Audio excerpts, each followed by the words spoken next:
Do you see the love in the people who are struggling for the earth dance? The sooner we work together, the more we'll have a chance. For the love that sets you free, only love can set us free. Give us strength to live, and give us strength to work. For your education, for your food, for your people, for the nature of your place.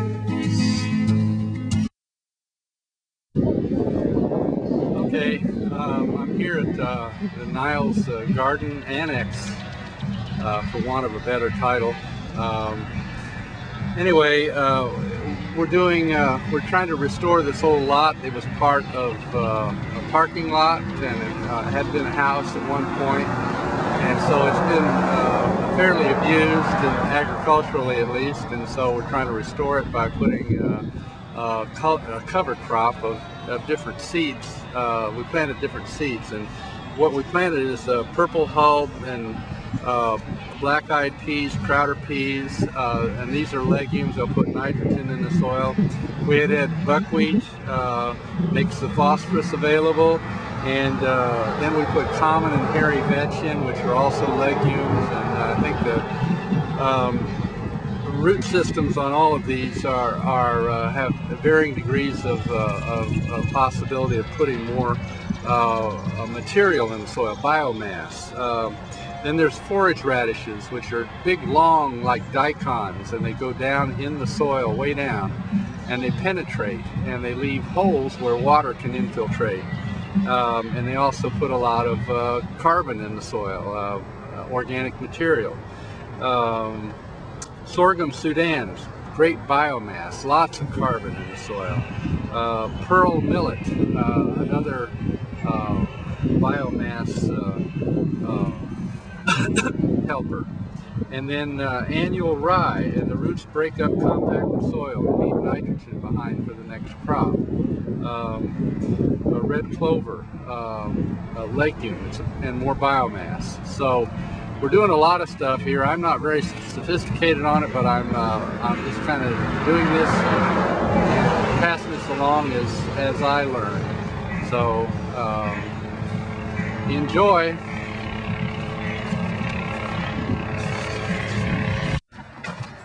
Okay, this is May 1, May Day. Anyway, I've got a volunteer crew here, Andy, Spencer, and Chris, and we're spreading out this compost here. It's not the best compost in the world, but it was free, and Bee Tree Company was nice enough to deliver it, and so here it is. And so we're spreading it out like a couple of inches deep, and as far as it goes, we won't be able to afford anymore, so we weren't able to afford this. So anyway, this is the first step, and I'm going to take it through step by step. So, well, I don't know if you remember the pile. Well, you just saw it. Anyway, here it is, all spread out over the hillside. I had more help than I imagined, and it's really been good. So we're moving along here. Now I'm going to kind of scratch it into the clay, and then put the mycorrhizal fungi on, and then put the seed in, and wait for rain. I'll show it all. Thanks.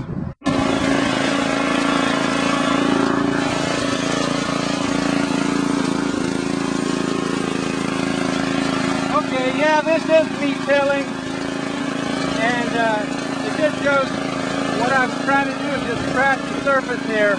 I'm not tilling real deep, and I've got 1.5 organic matter, and at the end of this season I hope to have 4. So I think it's going to come out in the wash that I'm putting more carbon in the soil than I'm taking out by using the gas, and so that's my story. I hope that you buy it. Okay, it's May 18, and I'm preparing to plant seed here, and I want to show you when I reluctantly went over it with a tiller, you can see, I hope, that there are hills and valleys left by the tiller, and what I want is to get those out, because if I pour seed over the top of this, you can see it's going to be covered by a lot of material, a lot of wood in here too. I hope that doesn't deter too much. Okay, so here's the rig. You can see here the chain and how it's collecting the material along it. It's a pretty hefty chain. I tie up something with it so for security. Then there's a metal screen that my buddy Nick left me from his probably his sprout business, and then I have a rope tied on which is too long, but it's good enough. I don't want to cut it. So that's the setup.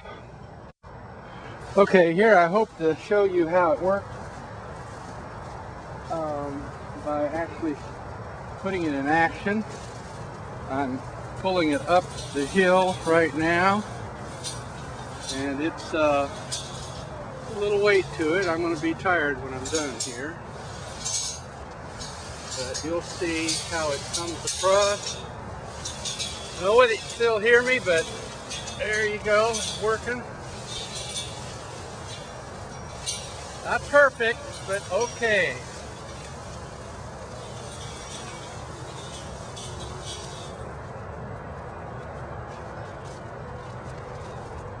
I may have to run over it twice, but okay. Okay, here's the mycorrhizal fungi that we're going to put on the soil. And it's Glomus intraradices.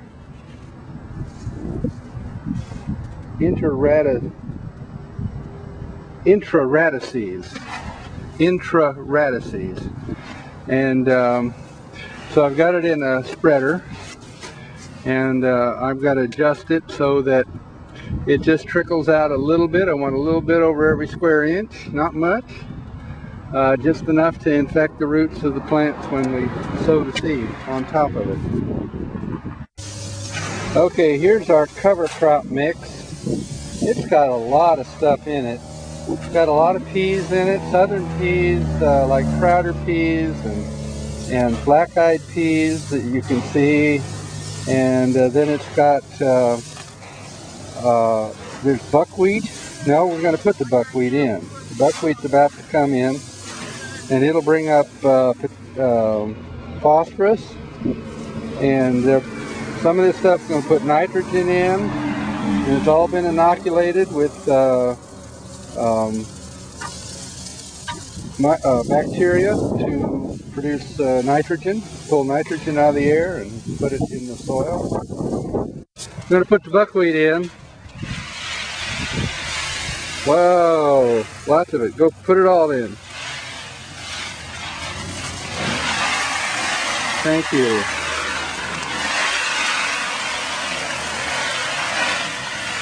Now we got to mix it thoroughly, and then we got to figure out how to distribute it evenly over the gardens. That'll be fun, yeah.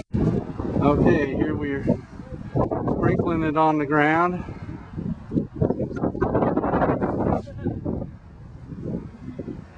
I'm worried about coverage, but they're going to do the best they can, I guess. So there it is.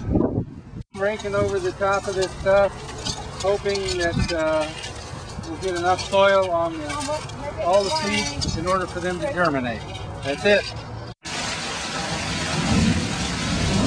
Well, we're getting a little bit of rain. Could be helping those cover crop seeds spring into action.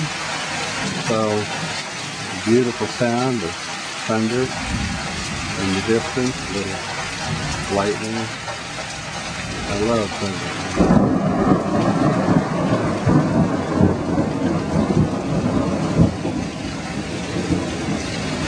Good luck, little seeds.